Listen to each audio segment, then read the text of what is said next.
Lijepo vas pozdravljam. Evo još malo namještam ovaj naš zeleni studio u ovome lijepome kraju. I htjela bih vam reći par riječi o jednoj važnoj temi koja je nekako upletena u mnoge stvari koje radimo kad razgovaramo s drugim ljudima.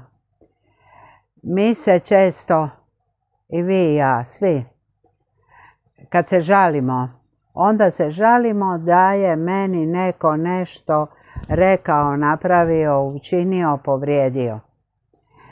I vrlo često, kad nas neko pita kako si, krenemo pričati šta je nama neko napravio. Dakle, dokle god se mi tumačimo svoje neraspoloženje time što je neko drugi uvjetovao to raspoloženje, mi imamo manju šansu da taj problem koji imamo s tom osobom, sa samim sobom i inače zbilja razriješimo. Kad mi razmišljamo o onome što je nama neko napravio kroz našu suodgovornost, ti si bio kod tog čovjeka u gostima, ti si sjedio za njegovim stolom, to nije prvi put, to je on tebe drugi put, treći put uvrijedio. Ti si se naljutio zbog toga. Ili si samo kod sljedećeg razmišljanja o tome kako se ti osjećaš, rekao da je on tebi nešto napravio. I sebi to govorim i vama. Razmislite u svakom odnosu u kojem se dogodilo nešto što nije dobro, što vam se nije sviđalo.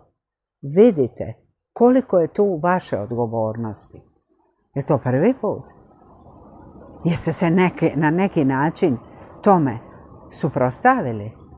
Ili ste samo progutali ono što ste trebali reći, pretvorili tu svoju uvredu u neku autoagresiju, kako bismo mogli nazvati depresiju, neraspoloženje. Jednostavno smo bili žalosni jer nam je neko nešto rekao. Nesvjesni da smo u svakom odnosu mi isto tako imamo važnu ulogu i možemo utjecati na taj odnos i možemo razumjeti zašto je do toga došlo, možemo se protiv toga pobuniti, možemo to spriječiti na ovaj ili onaj način. Nemojmo nikad misliti da je nama samo loše zbog toga što nam je neko drugi nešto napravio.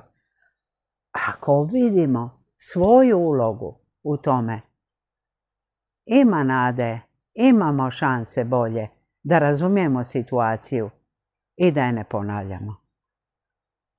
Lijepo vas pozdravljam.